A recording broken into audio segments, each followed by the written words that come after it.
Astaghfirullah. Bismillahirrahmanirrahim. Assalamualaikum warahmatullahi wabarakatuh. Alhamdulillah wassalatu wassalamu ala Rasulillah wa ala alihi wa sahbihi wa mawalah wa la hawla wa la quwwata illa billahi wa ba'd.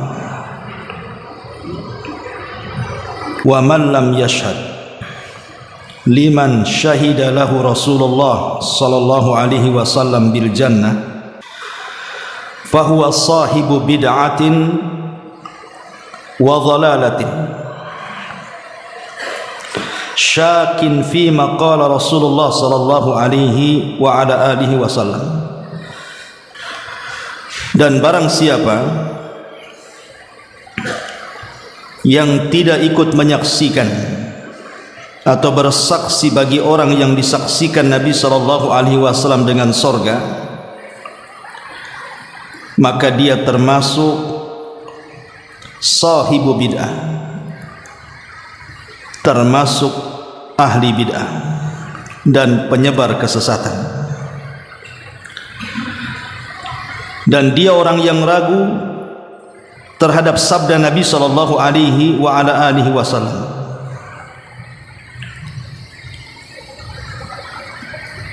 Perkataan muallif rahimahullahu taala, siapa yang tidak menyaksikan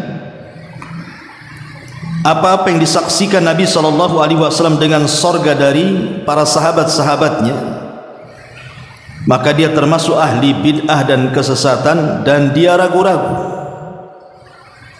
dengan sabda Nabi sallallahu alaihi wasallam. Ini ingin membantah kepada kelompok yang mereka suka mencela sahabat,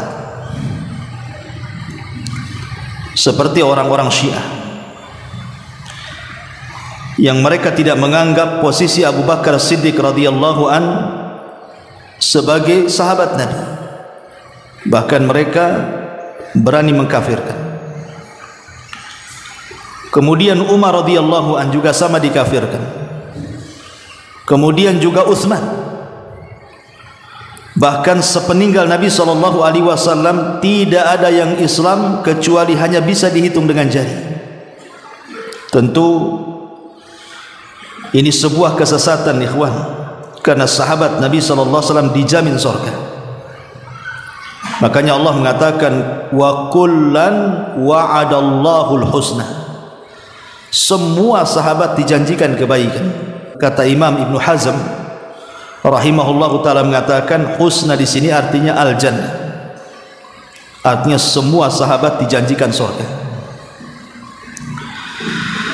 Baik, sedikit kita akan mengupas orang-orang yang oleh lisan Nabi sallallahu alaihi wasallam bahwa mereka termasuk min ahlil jannah. Ma'asyiral muslimin yang dimuliakan Allah Azza wa Jalla, yang pertama Hamzah ibnu Abdul Muttalib. Tentu Hamzah di sini paman Nabi sallallahu alaihi wasallam sekaligus sahabat Nabi. Bahkan Hamzah disebut sayyidus syuhada, pemimpinnya para syuhada. Ma'asyiral muslimin yang dimuliakan Allah Azza wa Jalla, ketika Rasul mengatakan sayyidus syuhada Hamzah bin Abdul Muttalib, pemimpin para syuhada Hamzah bin Abdul Muttalib,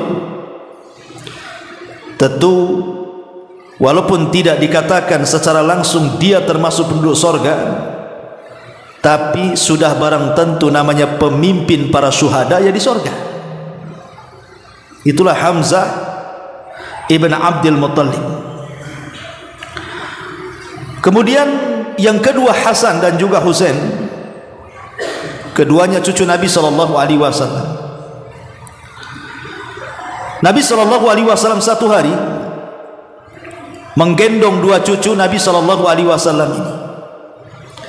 Kemudian mengatakan Al-Hasanu wal Husainu sayyida syababi ahlil jannati wa abuhuma khairu minhuma.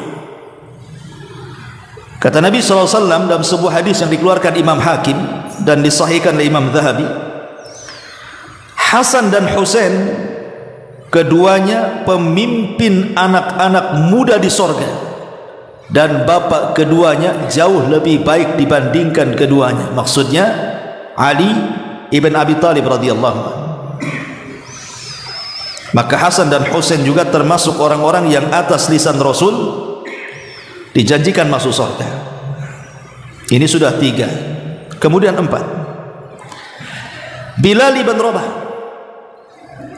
Ma'ruf Bilal ibn Rabah adalah seorang budak yang dimerdekakan Abu Bakar Siddiq radhiyallahu anhu. Disebutkan dalam sebuah hadis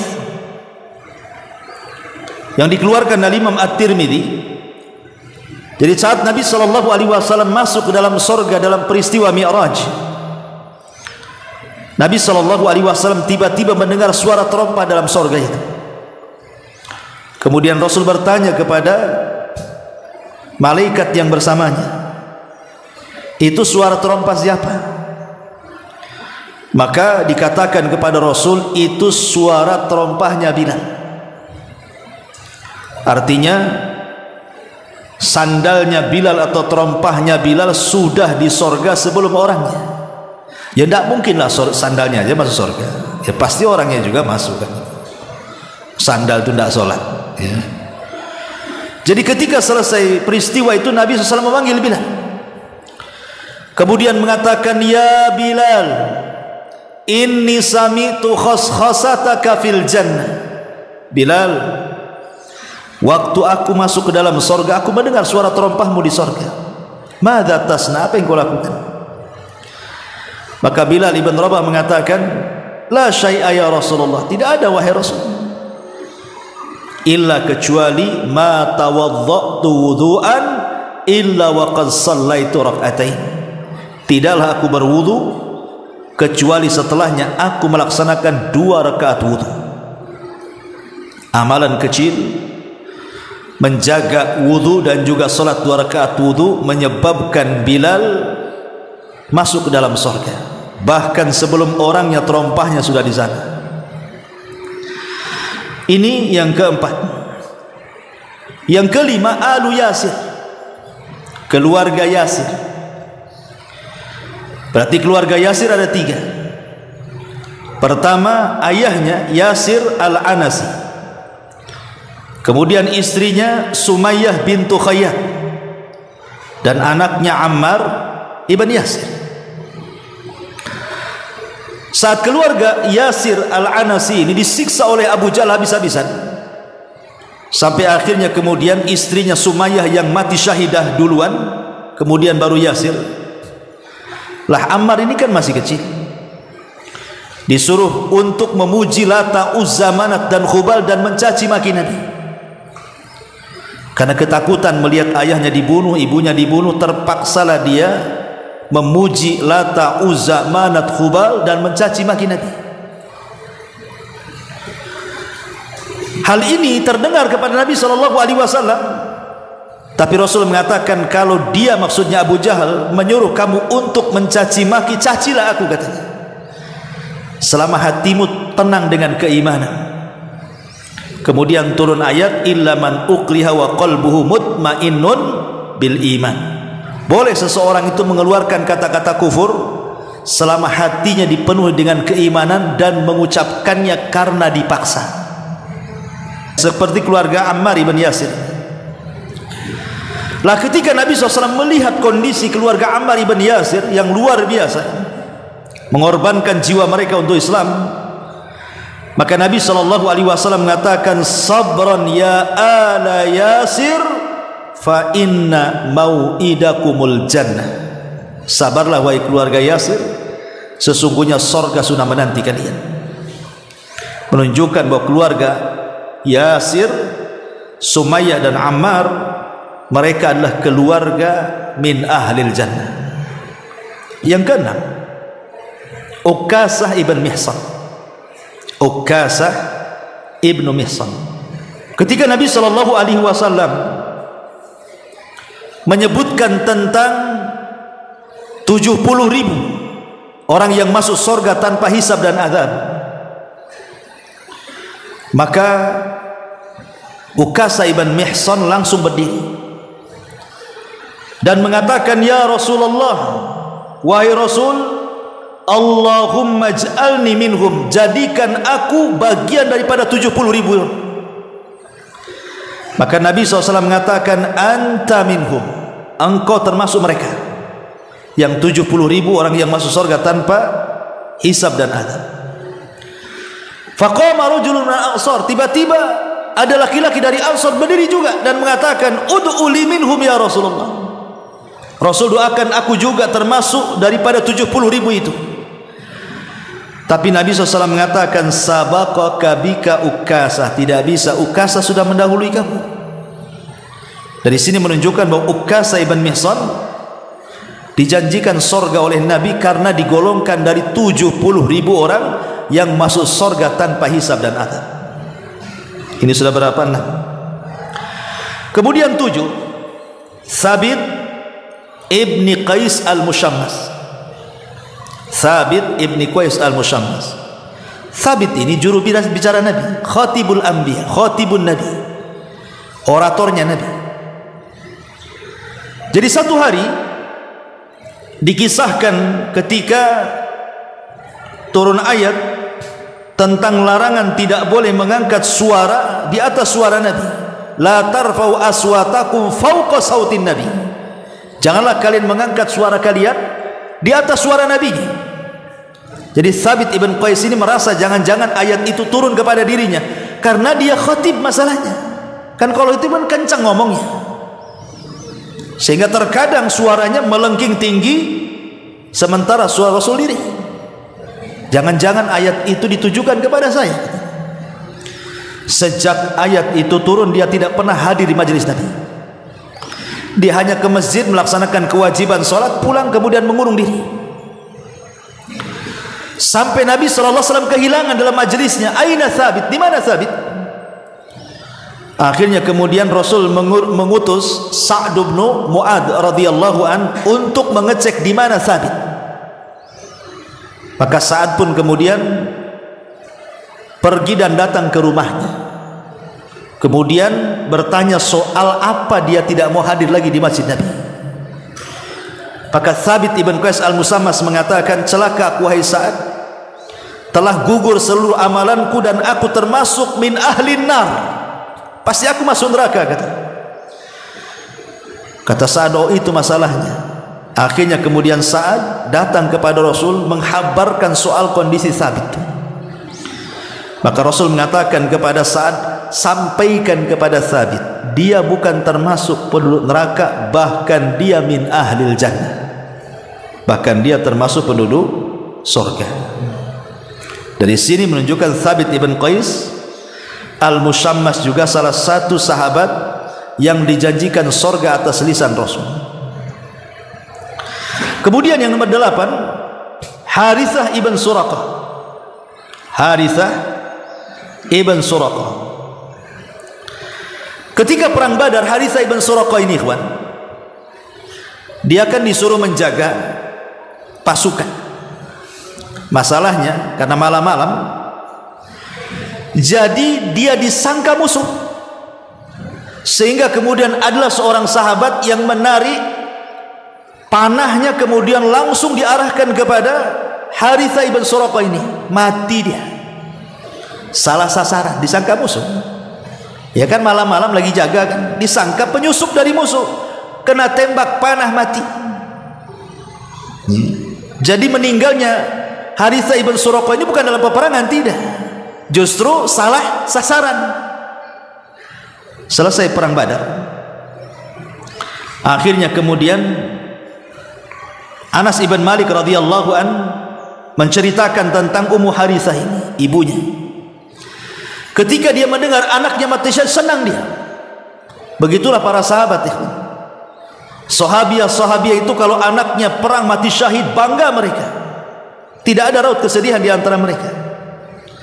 Masalahnya ketika diceritakan kepada ibunya bahwa Harithah ibn Suraqah ini bukan mati di medan perang, tapi mati salah sasaran, dan yang membunuh juga seorang muslim.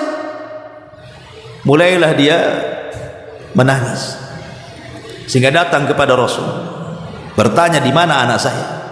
Apakah di sorga ataukah di neraka? Akhirnya kemudian setelah dia mendatangi Nabi SAW, maka Rasul mengatakan, ya Umma Harithah, innaha jinan fil jannah wa inna ibnaki asabal firdausil a'la.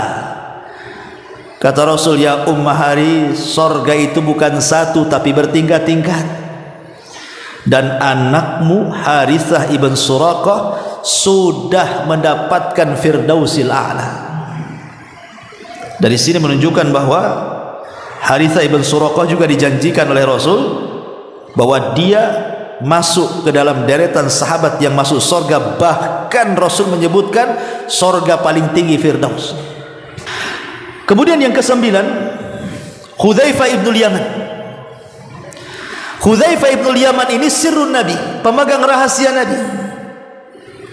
Termasuk ketika Nabi SAW mendapatkan wahyu tentang nama-nama orang munafik, tidak ada yang tahu kecuali Hudzaifah.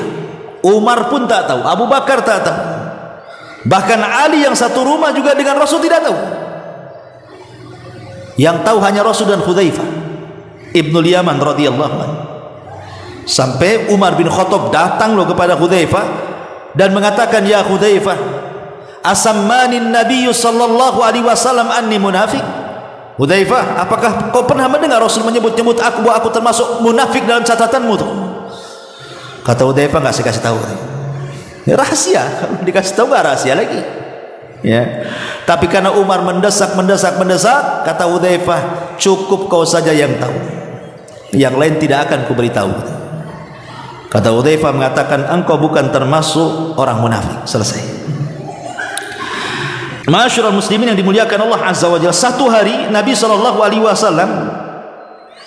ketika itu membutuhkan penyusup mata-mata intelijen untuk memata-matai musuh. Jadi Nabi SAW di hadapan para sahabat mengatakan, ala rajulun ya'tini bi khabaril qaumi ja'alahu Allahu ma'i yaumal qiyamah. Kata Rasul, maukah ada seseorang di antara kalian yang datang kepadaku membawa kabar sebuah kaum, maka orang itu kelak akan menjadi kawanku nanti pada hari kiamat. Kalimat menjadi kawanku pada hari kiamat, dia tentu maksudnya di sorga.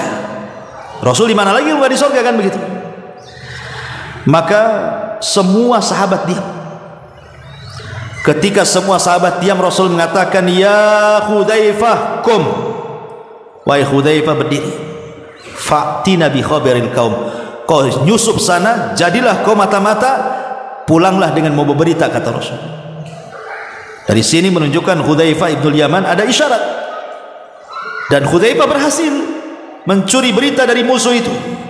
Berarti janji Nabi SAW mengatakan Hudzaifah akan menjadi teman Nabi SAW kelak pada hari kiamat, maksudnya kelak di sorga. Ini yang nomor 9. Yang nomor 10, Amr ibn Thabit. Amr ibn Thabit ini, ikhwan, atau dikenal dengan Al-Usairim namanya. Al-Usairim namanya Amr ibn Thabit Al-Ansari radhiyallahu anhu. Jadi ketika Mus'ab bin Umair ini, Mus'ab bin Umair radhiyallahu anhu diutus oleh Nabi SAW untuk berdakwah ke mana? Ke Madinah. Maka dengan kepiawaian Mus'ab, banyak orang masuk Islam. Lah salah satunya pemimpin Aus namanya Sa'ad bin Mu'ad. Sa'ad bin Mu'ad masuk Islam di tangan Mus'ab bin Umair. Lah ketika Sa'ad ini masuk Islam, maka dia pulang kepada kaumnya Aus karena dia pemimpinnya. Kemudian dia mengatakan kepada penduduk Aus, wahai penduduk Aus, masuklah ke dalam Islam. Siapa yang tidak masuk Islam jangan pernah satu kabilah denganku. Karena dia pemimpinnya, satu kabilah masuk Islam kecuali satu, Usairim, tidak mau dia. Kecuali Usairim, Amr ibn Thabit, tidak mau dia, tidak mau masuk Islam. Tetapi ketika perang Uhud, kan banyak kabilah Aus itu bergabung semuanya menjadi tentara Nabi SAW. Lah Usairim ini ingin ikut jihad, masalahnya dia masih kafir. Dan dorongan dia ingin ikut berperang bersama Rasul bukan karena li'la'i kalimatillah, meninggikan kalimat Allah. Dari mana dia aja musyrik? Tapi dia hanya ingin membela kabilahnya. Jiwa korsa kabilahnya itulah yang menjadikan dia ingin perang. Tapi Rasul menghalang-halang. Oh, tidak bisa. Kamu kalau ingin perang masuk dulu ke dalam Islam. Kalau tidak masuk ke dalam Islam, kau dilarang untuk ikut perang. Akhirnya kemudian Usairim pun, Amr ibn Thabit ini, karena itu syaratnya harus mengucapkan 2 kalimat syahadat baru ikut perang. Akhirnya dia pun betul-betul mengucap 2 kalimat syahadat supaya bisa ikut perang. Ketika sudah mengucap 2 kalimat syahadat dan ikut terlibat dalam peperangan, Allah takdirkan mati syahid pula dia. Abu Hurairah radhiyallahu anhu ketika dia mengajar murid-muridnya dan mengatakan, tahukah kalian ada seorang sahabat tidak pernah sujud, tidak pernah ruku, tidak pernah beramal seumur hidupnya, tapi masuk sorga dengan sorga yang paling tinggi. Tahukah kalian siapa dia? Sahabat mengatakan, mana ada, gak pernah sujud, gak pernah ruku kok masuk sorga. Kata Abu Hurairah, ada. Dia adalah Usairim, Amr ibn Thabit. Syahadat, langsung perang, langsung mati syahid, masuk sorga. Ya. Itulah Usairim. Ini pula yang dijadikan kemudian dalil oleh para teroris. Dulunya nggak pernah sholat, nggak pernah ke masjid, nggak pernah ta'lim. Kemudian kenal YouTube, isinya anjuran jihad. Siapa yang mati disambut bidadari sorga, langsung daftar. Anda bukan Usairim. Usairim sahabat, ketemu Nabi. Anda ketemu setan. Ya, Ma'asyiral muslimin yang dimuliakan Allah Azza wa Jalla. Jadi tidak bisa dijadikan dalil sahabat itu cukup dengan melihat Nabi saja kemuliaan. Dengan melihat Nabi aja kemuliaan. Jangan cerita yang lain. Ya. Nah, ini juga Usairim atau Amr ibn Thabit termasuk sahabat yang atas lisan Nabi SAW dijamin surga. Kemudian yang nomor 11, Ja'far ibn Abi Thalib. Ini paman Nabi, karena paman Rasul itu yang masuk Islam cuma 2, Hamzah dan Abbas. Ya. Ma'asyiral muslimin yang dimuliakan Allah Azza wa Jalla, Ja'far ibn Abi Thalib, dia adalah orang yang mati syahid ketika perang Mu'tah. Perang Mu'tah. Dan perang Mu'tah itu perang perdana Khalid ibn Walid terlibat peperangan di tahun ke-7 Hijriah. Itulah perang perdananya Khalid bin Walid selama dia masuk Islam. Karena memang Khalid sendiri masuk Islam belakangan, setelah 20 tahun dia masuk Islam. Makanya perang perdana yang dilakukan Khalid itu belum jadi panglima, masih jadi prajurit biasa. Lah ketika itu Nabi SAW kan memilih 3 pemimpin.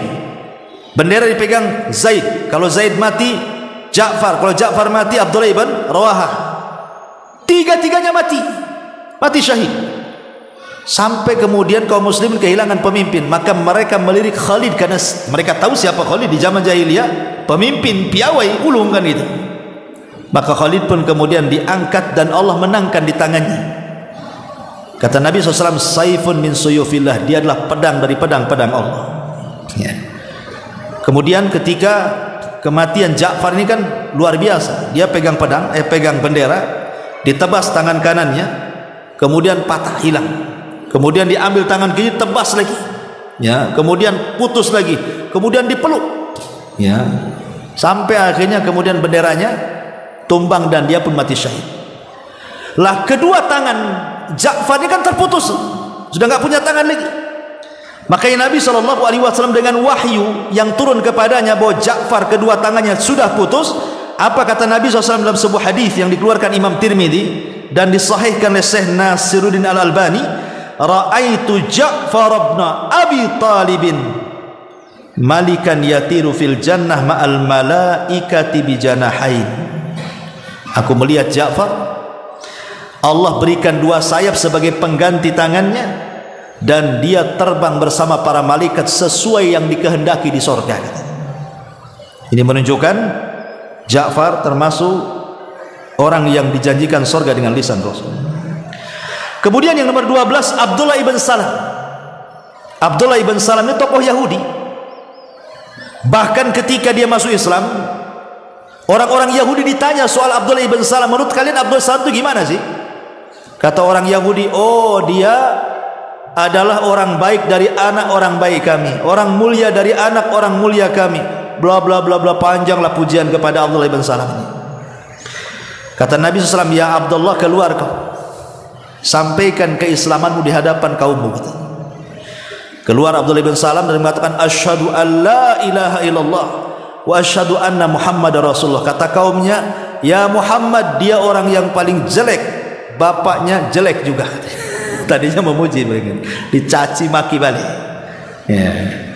Ma'asyiral muslimin yang dimuliakan Allah Azza wa Jalla, ketika Nabi SAW datang ke kota Madinah, Abdullah ibn Salam kan seorang tokoh, masalahnya dia seorang pendeta, padri. Jadi dia banyak baca buku, dan dia tahu ciri-ciri Nabi, sifat-sifat yang tertera dalam kitab Taurat. Mereka tahu betul siapa Nabi yang akan muncul itu. Jadi ketika Rasul sampai di Kuba, dari hijrah ke Madinah sampai di Kuba, Abdullah ibn Salam sudah nggak tahan, pengen betul-betul melihat Rasul. Betulkah orang yang aku Nabi itu ciri-cirinya sama dengan apa yang saya baca? Rupanya ketika berjumpa dengan Rasul langsung jatuh cinta, persis seperti apa yang dia baca dalam kitabnya. Dari situlah dia bersyahadat di hadapan Nabi sallallahu alaihi wasallam. Maka Nabi sallallahu alaihi wasallam mengatakan,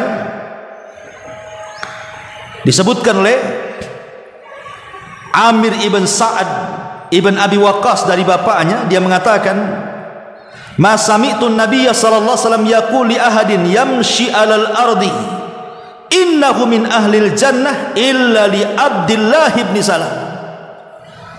Katanya Amir ibn Sa'ad ibn Abi Waqqas mengatakan dari bapaknya, Rasul mengatakan, aku tidak pernah mendengar Nabi SAW bersabda kepada seorang pun, di mana ada orang yang berjalan di permukaan bumi dan dia termasuk penduduk sorga, kecuali Abdullah ibn Salam, kata Rasul. Menunjukkan pujian Rasul kepada Abdullah ibn Salam bahwa dia termasuk penduduk sorga. Ini yang nomor 12. Yang nomor 13, Amr ibn Jamu. Amr ibn Jamu. Amr ibn Jamu ini masuk Islamnya unik, karena dikerjain oleh anaknya Mu'adz ibn Jamu. Ya, jadi diprank sama anaknya sendiri, namanya Mu'adz ibn Jamu. Dan Mu'adz ibn Jamu dia masuk Islam duluan, dan dia teman baik Mu'adz bin Jabal.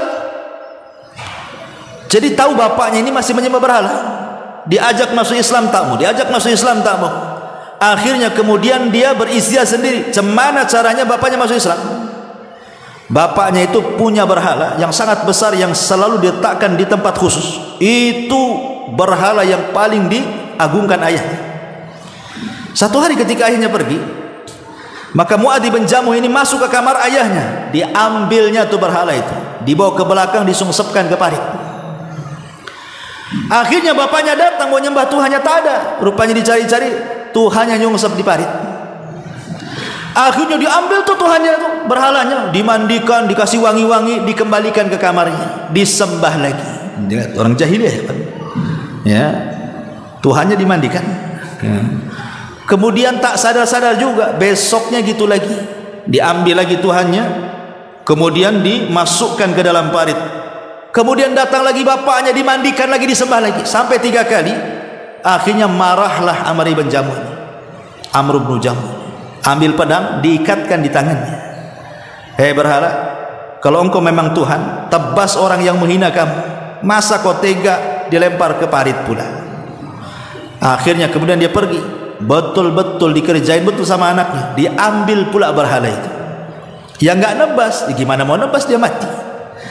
Akhirnya dicarikan bangkai anjing, diikatkan pula di berhalanya. Kemudian disungsepkan kepala di bawah, kaki di atas, di dalam parit itu. Datang bapaknya, Sekarang bapaknya tidak marah kepada orang yang nyungsepkan dia ke parit, tapi ke berhalanya sekarang dia marah. Hei berhala, kau Tuhan kami, kenapa kau tidak tebas orang yang menghina kami? Kalau memang engkau Tuhan, harusnya kau bisa melindungi diri, katanya. Bagaimana bisa kau akan melindungi aku kalau engkau tidak bisa melindungi dirimu sendiri? Sejak itu dia sadar. Itu masih Islam. Tapi jangan ditiru. Ini kan ijtihadnya seorang anak ingin menyadarkan bapaknya. Jangan pula antum masuk ke kelenteng itu apa, ambil berhala, masukkan pula ke parit. Antum ngajak perang namanya kan itu. Ya, bukan begitu. Ini bapak sama anak ceritanya ya. Dan ijtihadnya seperti itu. Akhirnya masuk Islam si Amr ibn Jamuh ini. Lah setelah dia tua, Amr ibn Jamuh kan sudah tua, masalahnya dia pincang ya kan. Pincang, tua, punya anak 4 ya. Ketika perang Badar dia tidak ikut, dia sedih memikirkan kenapa aku tak ikut perang Badar.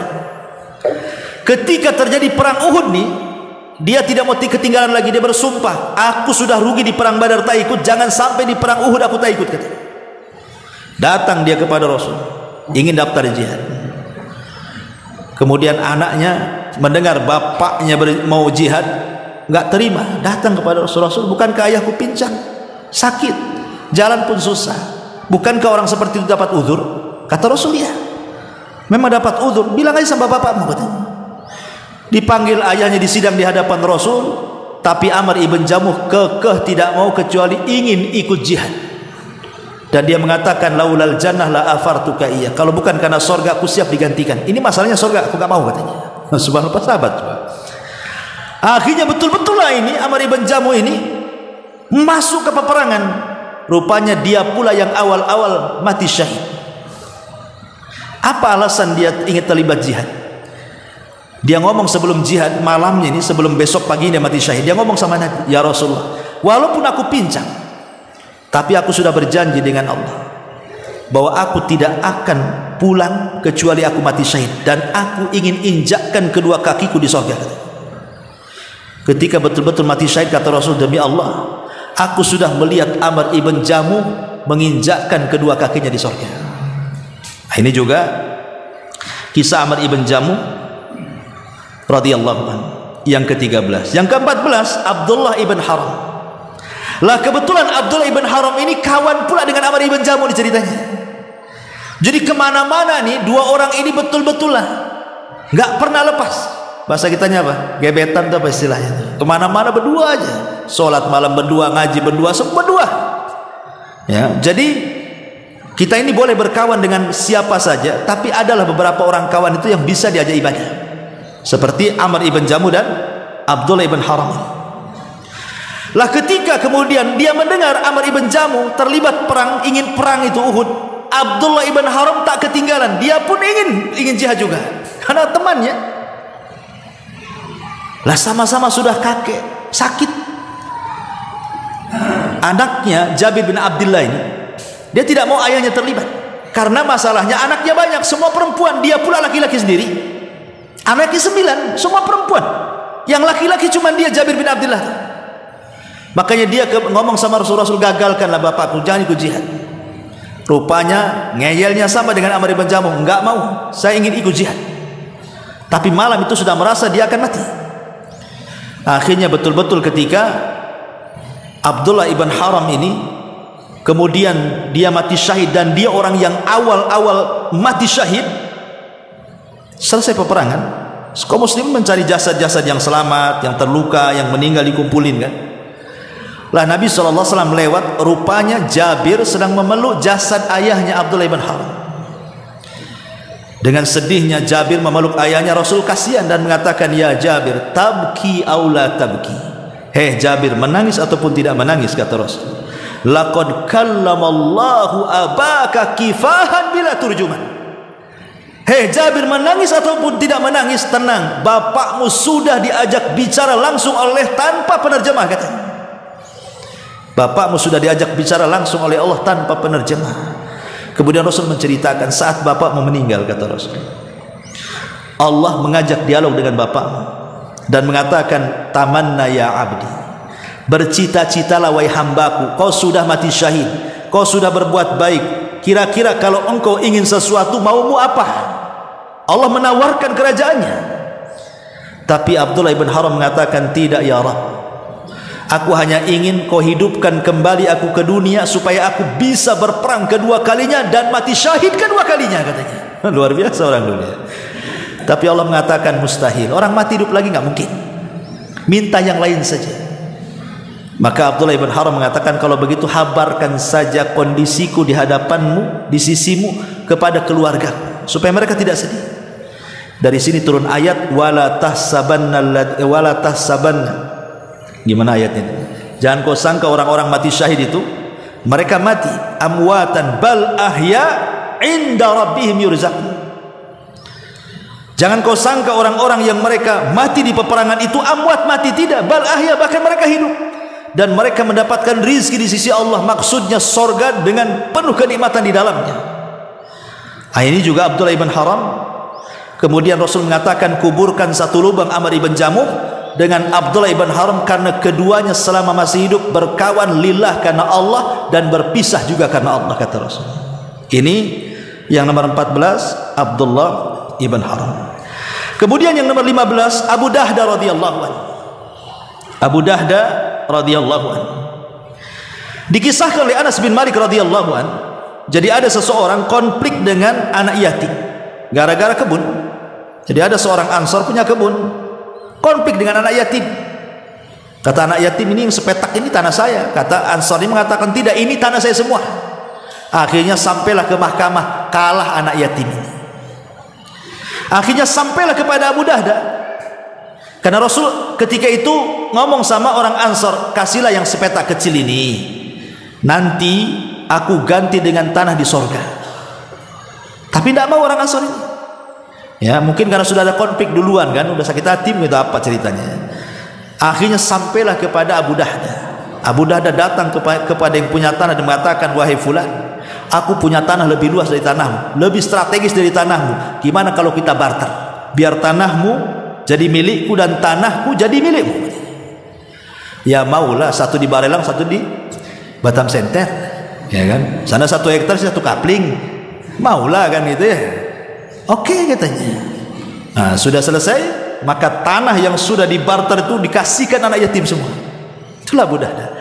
Kata Nabi SAW ketika dia mengatakan, Rasul, aku mendengar bahwa setiap satu pokok kurma di kebun yang aku kasihkan anak yatim, Allah akan tanamkan pokok kurma di sorga untuk. Kata Rasul, ya betul, katanya Rasul. Ya tidak mungkinlah kurmanya di sana orang yang nggak masuk sorga. Kan gitu. Ya pasti orang yang masuk sorga lah kan gitu. Ini ceritanya Abu Dahda radhiyallahu anhu. Kemudian juga yang nomor 16, Anas ibn Malik, Anas ibn Nadhr. Anas ibn Nadhr ini, ikhwan, dia juga sama, tidak terlibat dalam perang Badar, ingin terlibat dalam perang Uhud. Jadi kebetulan ketika dia di awal perang Uhud dia nggak ikut karena dia lagi safar. Cuman pas pulang dia tahu para sahabat sedang perang Uhud.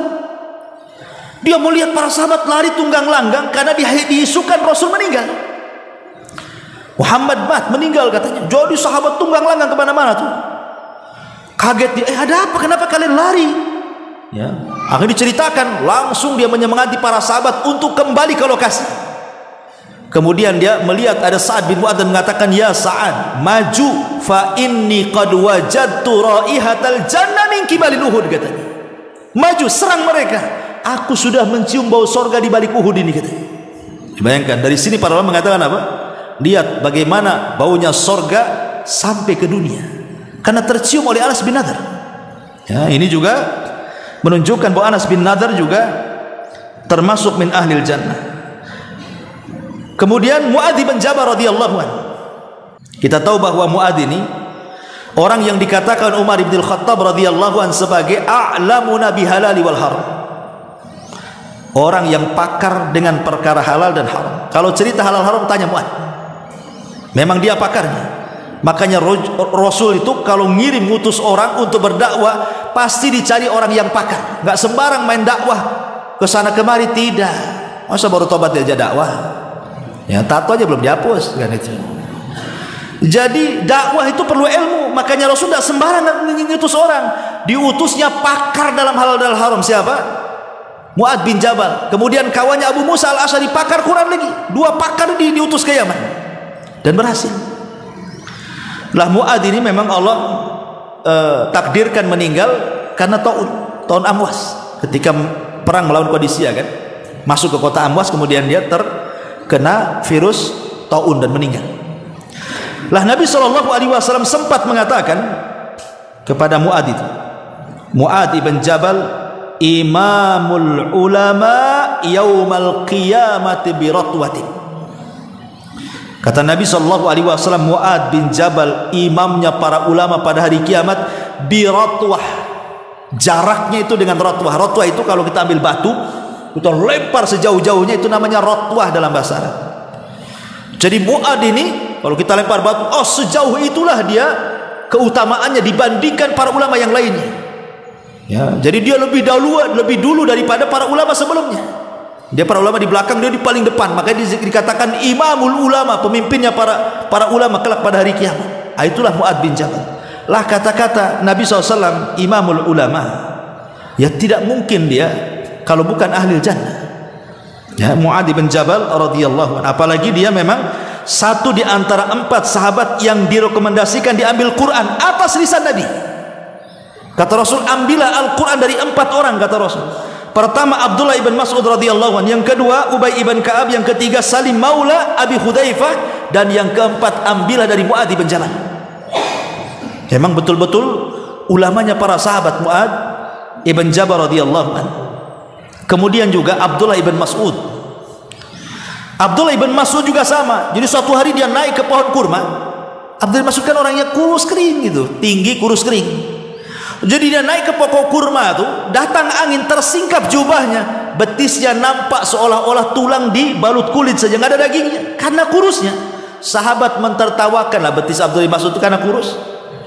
Maka Rasul mengatakan, la tadhak, jangan kalian la tudhik, jangan kalian mentertawakan kedua betis Abdullah ibn Mas'ud, sebab kalau kedua betis itu ditimbang di hadapan Allah dengan gunung Uhud ini, masih berat kedua betis Abdullah ibn Mas'ud dibandingkan gunung Uhud itu. Menunjukkan bahwa timbangan pada hari kiamat berat tidaknya bukan karena gendut atau kurusnya. Paham ya? Karena kalau Abdullah ibn Mas'ud, kenapa lebih berat betisnya? Itu kan kurus. Gunung Uhud besar, harusnya gunung Uhud lebih berat kan? Kenapa kedua betisnya lebih berat? Dari situ menunjukkan bukan karena gemuk, tapi karena amalannya. Kalau timbangan karena gemuk, makan malam aja dari antum, nanti gemuk. Berat timbangan dunia berat, timbangan akhirat ada orang yang besar sekali kata Rasul, kemudian ditimbang di satu timbangan, beratnya tidak lebih daripada sayap nyamuk kata Nabi. Sayap nyamuk, padahal besar sekali orangnya. Karena bukan itu berat tidaknya timbangan pada hari kiamat. Lah Abdullah ibn Mas'ud ketika dikatakan demikian menunjukkan bahwa dia termasuk ahli jannah. Ini yang keberapa tadi? Nah, kemudian Harithah ibn Nu'man. Harithah ibn Nu'man ini juga sahabat yang luar biasa, ikhwan. Bahkan Nabi SAW pernah suatu ketika bermimpi, dan dalam mimpinya dia masuk ke dalam sorga. Kemudian di dalam sorga dia mendengar ada orang yang baca Quran. Rupanya Quran itu bukan hanya dibaca di dunia, sampai ke sorga pun dibaca. Ya. Kemudian Rasul mengatakan kepada malaikat di sampingnya, itu suara siapa, indah sekali. Kok ada suara baca Quran di sorga? Maka malaikat mengatakan itu suara Harithah ibn Nu'man radhiyallahu an. Kemudian Rasul mengatakan kadzalikumul bir, kadzalikumul bir. Itu tidak lain dan bukan karena Harithah bin Nu'man adalah sahabat yang sangat berbuat baik kepada orang tuanya. Sampai kepada Aisyah mengatakan, aku tidak pernah melihat sahabat yang paling berbuat baik kepada kedua orang tua kecuali 2 orang. Satu Utsman ibn Affan, dan yang kedua Harithah ibn Nu'man radhiyallahu anhuma. Wallahu a'lam bissawab. Sudah Isya. Subhanaka wa bihamdika asyhadu an la ilaha illa anta astaghfiruka wa atubu ilaik.